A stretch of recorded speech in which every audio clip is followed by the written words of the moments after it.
Before we begin today's story of betrayal and karma, please take a moment to hit that subscribe button and turn on notifications.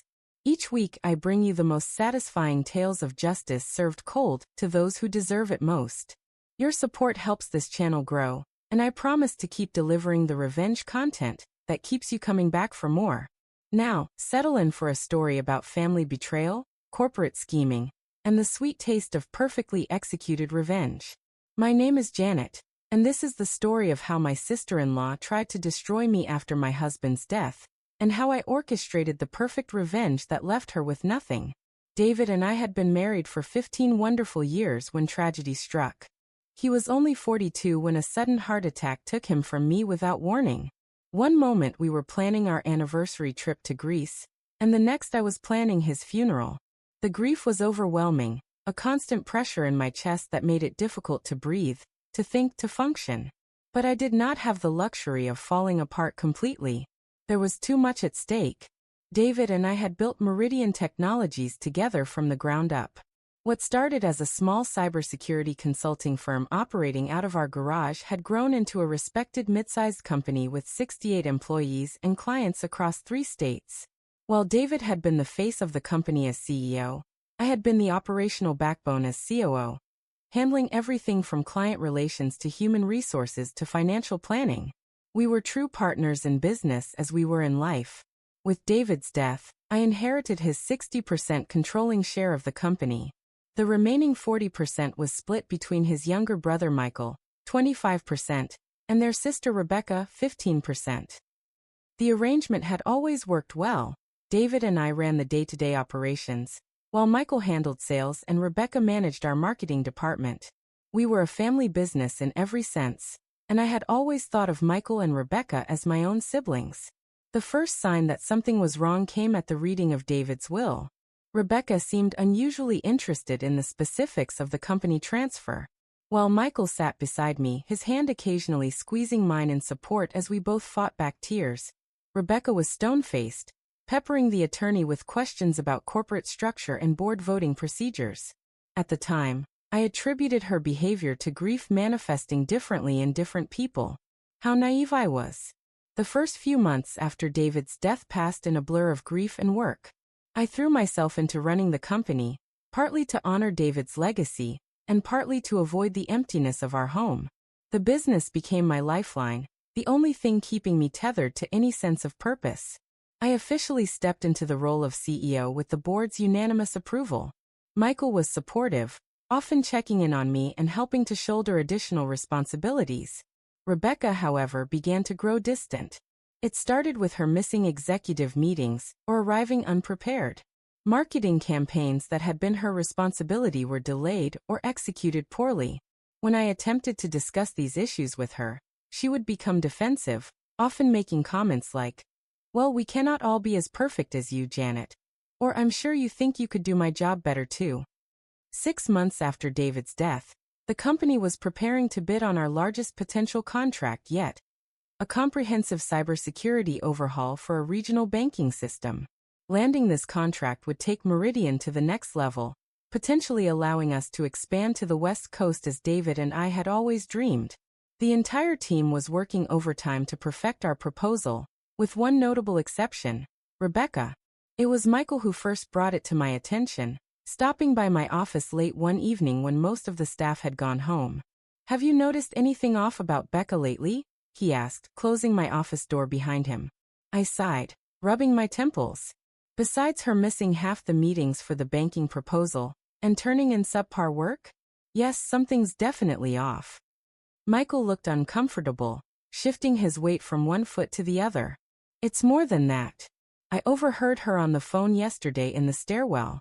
She was talking to someone about Meridian's financials, detailed stuff that's not public information. A cold feeling settled in my stomach. Who was she talking to? I could not tell for sure, Michael admitted.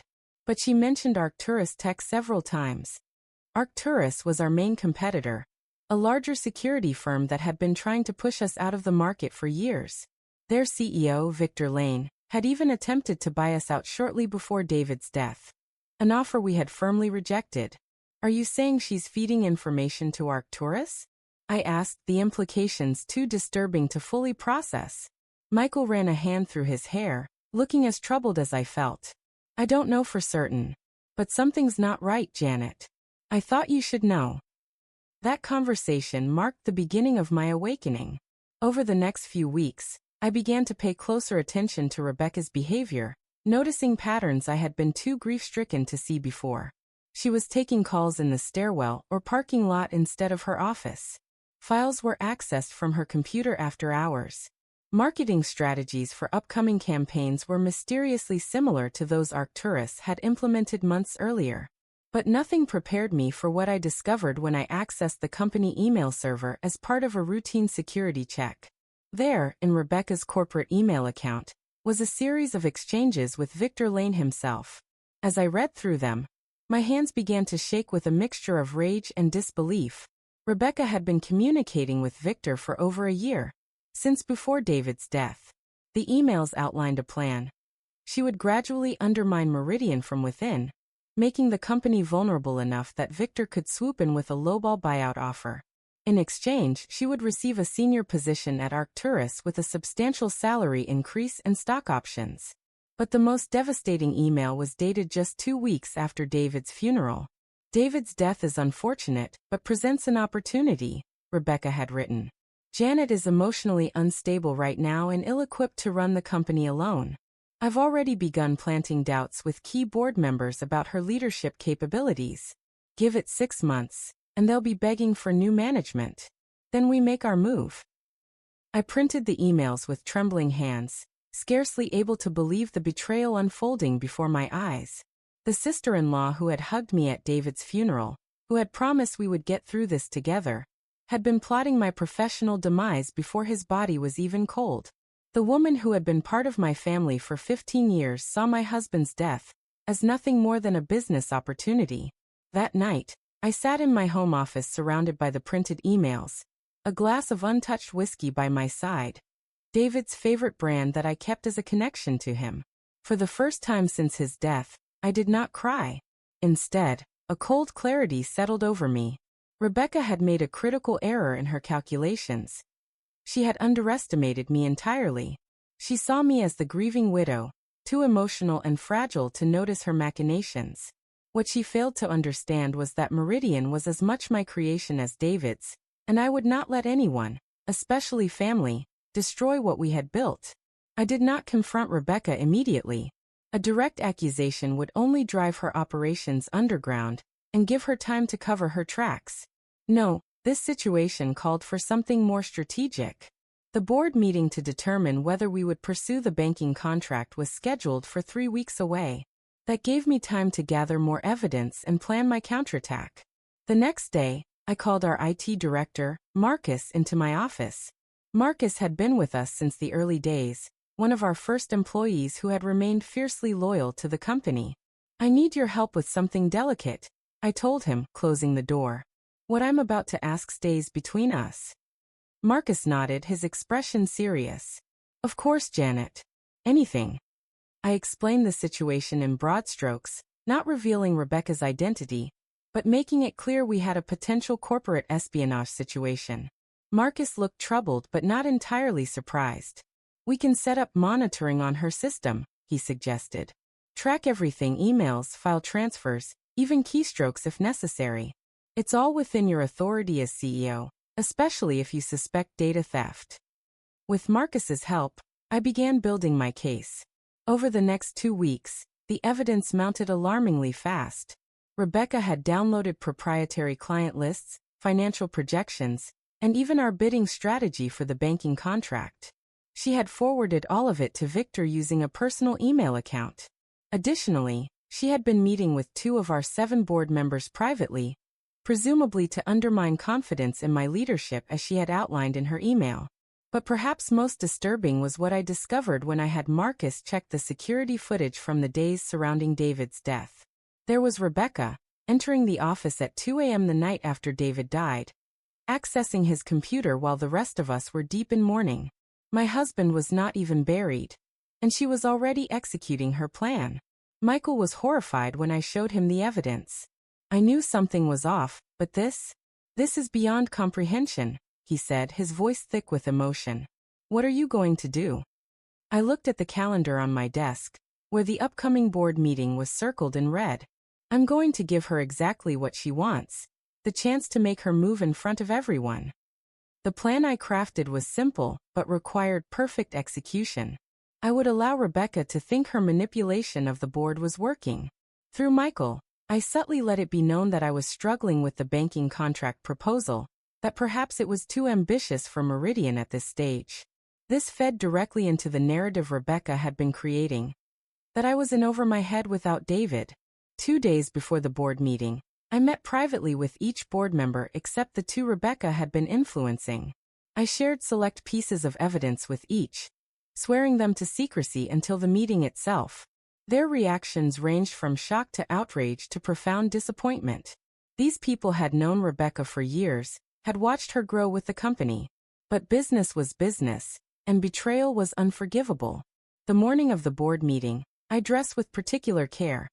A sharp charcoal suit that David had always said made me look formidable, paired with the sapphire earrings he had given me on our 10th anniversary. I wanted to feel his presence with me today of all days. As I applied my lipstick with steady hands, I caught my reflection in the mirror and barely recognized the woman staring back. Gone was the grief-stricken widow, replaced by someone with steel in her spine and fire in her eyes. The board meeting began at 10 a.m. sharp in our main conference room. All 7 board members were present, along with Michael, Rebecca, and myself.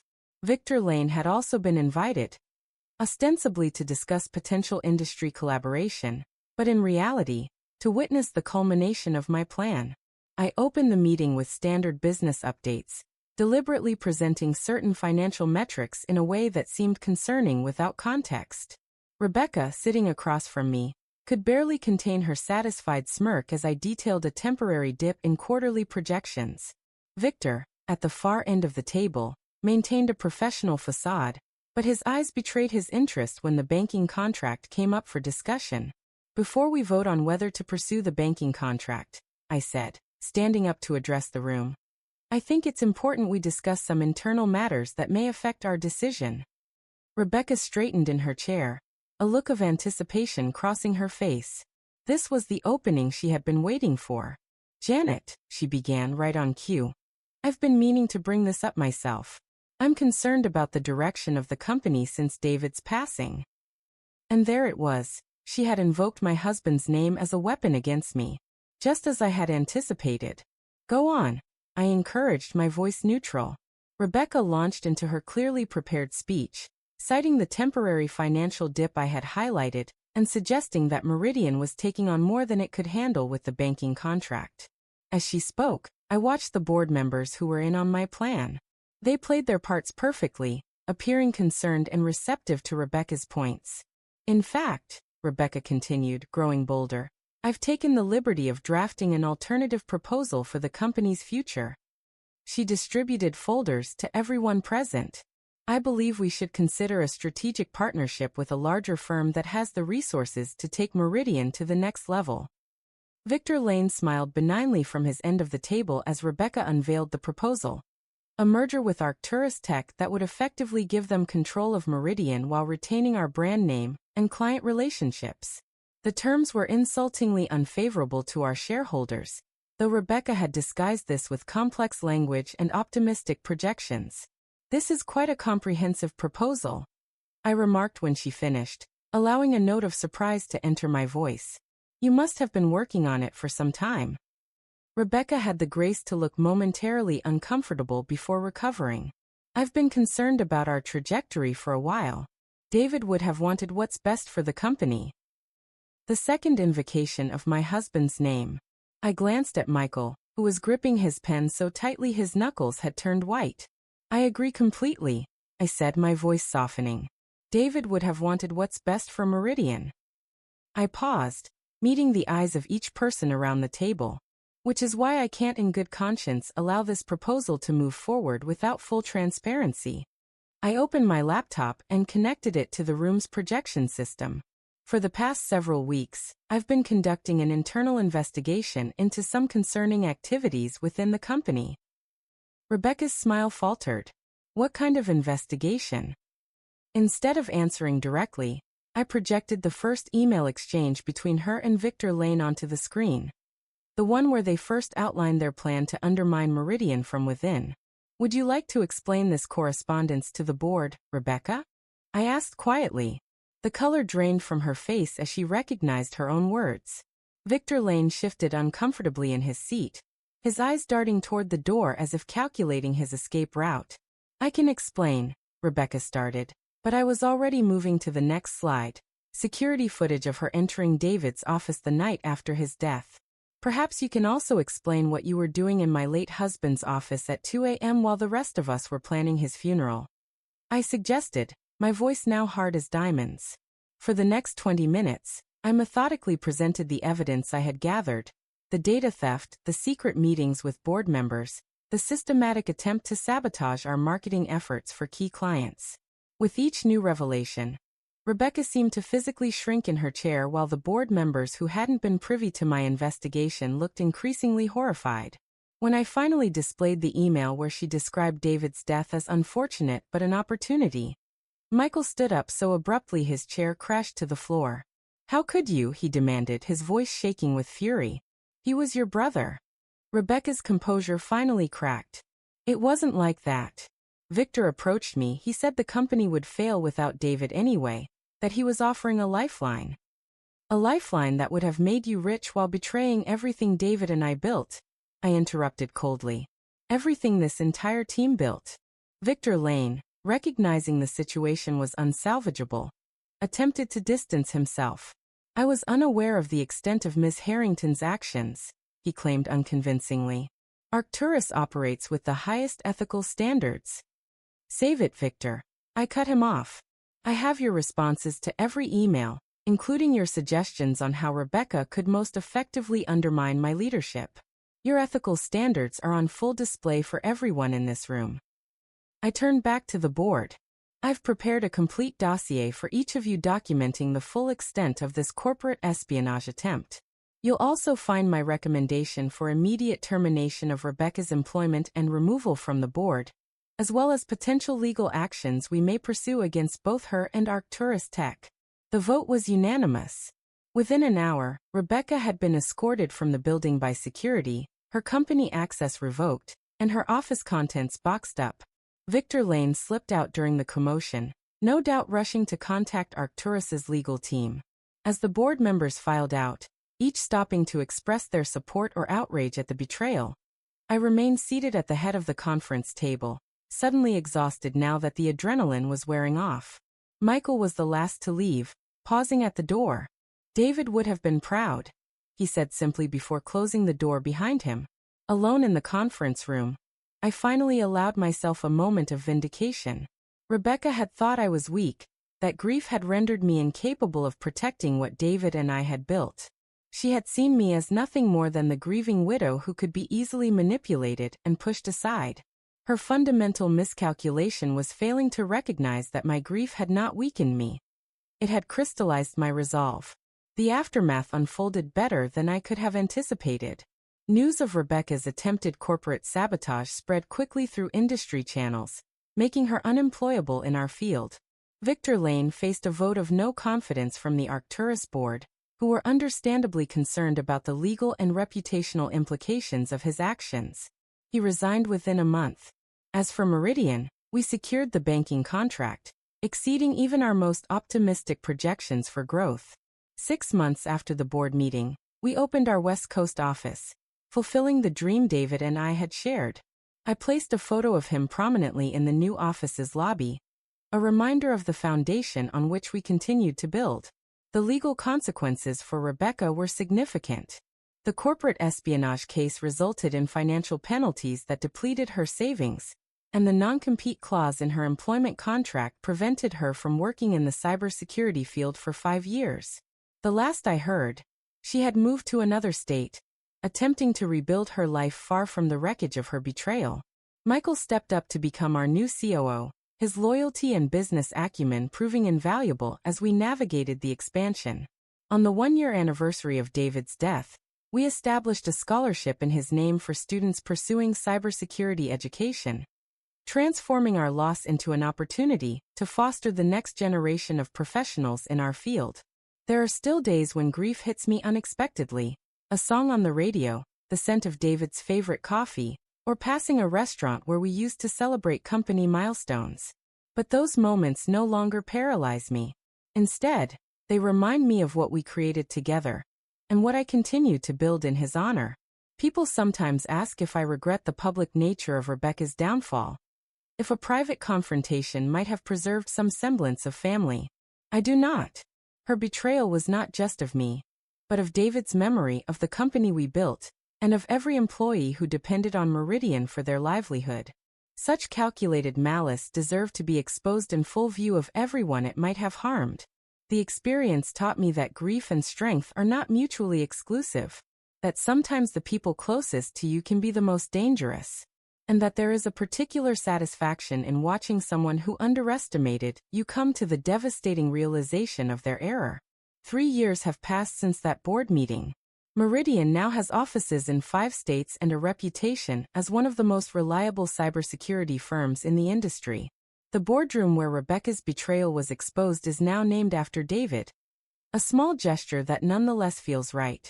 His portrait hangs on the wall, his kind eyes seeming to approve of how I've protected and expanded his legacy. I still wear my wedding ring, though I've started dating again recently. A development that would have pleased David, who always hated the thought of anyone being alone. The new man in my life understands the space David will always occupy in my heart, and respects the company that remains part of his legacy. Sometimes in quiet moments, I wonder if Rebecca ever truly understands what she lost. Not just a job or financial security, but family, the trust and love of people who would have supported her through anything. I wonder if she realizes that her betrayal cost her something far more valuable than any corporate position or paycheck could provide. But those moments of reflection are brief. I have a company to run, employees who depend on me, clients who trust us with their most sensitive data. I have a life to live that honors the partnership David and I shared while creating something new for myself alone. Rebecca thought grief would be my undoing. Instead, it became the crucible in which my strength was forged. She thought David's death left me vulnerable. Instead, it revealed a resilience I never knew I possessed. They say revenge is a dish best served cold. I disagree. The best revenge is served in a boardroom, with irrefutable evidence, witnessed by everyone who matters, leaving no room for denial or recovery. The best revenge is not just surviving someone's attempt to destroy you, but thriving in ways they never imagined possible. And sometimes, just sometimes, the best revenge is simply showing the world exactly who someone is, and then stepping back to watch as they face the consequences of their own actions. If you enjoyed this story of sweet corporate revenge, please don't forget to like, comment, and subscribe to Revenge Janet for more tales of justice served. Remember to hit that notification bell so you never miss a new upload. Share this video with someone who appreciates a good karma story, and let me know in the comments if you've ever dealt with betrayal in your professional life. Until next time, remember that karma doesn't need your help to find its target, but sometimes it appreciates a little guidance.